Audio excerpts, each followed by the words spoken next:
ونروح بعد كده للمركز الثاني مع أحد أقوى الأفلام الجريئة والمظلومة جدا The Assistant، اللي شبه قوي فيلم شي سيد اللي كان من أبرز أفلام 2022، واللي بينتقد بشكل قاسي التحرش الجنسي، وبيتكلم أو بيلمح عن فضيحة هوليوود لما استغل مخرج أفلام معروف الممثلات والبنات اللي حواليه في 2017.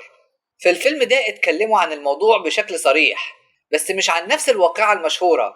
هو اتكلم عن الأحداث والتجاوزات المماثلة، بحيث إن صاحبتنا دي مساعدة لواحد من الأشكال دي، وهتتعامل مع ممثلين كبار ومشاهير كتير، وهتروح تشتكي على رئيسها من رئيسه على اللي بيعمله في مكتبه مع الممثلات الصغيرة والمساعدات الجداد.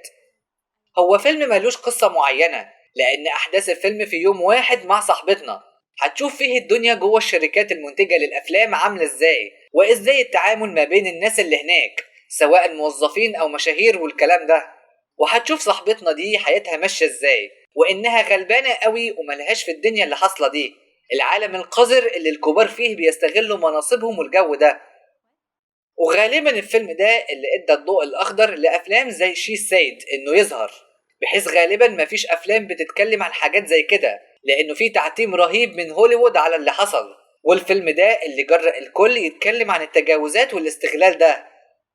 وبالرغم من حساسية الفيلم وقوته، وفي الكتير معتبرينه اقوى فيلم مظلوم على الاطلاق، الا ان الفيلم ده عمل ايرادات قرب 1,500,000، مع العلم ان ميزانيته زايدة عن الايرادات بقرب 400,000. يعني الفيلم خسر، بس مش كتير مقارنة بأفلام القايمة.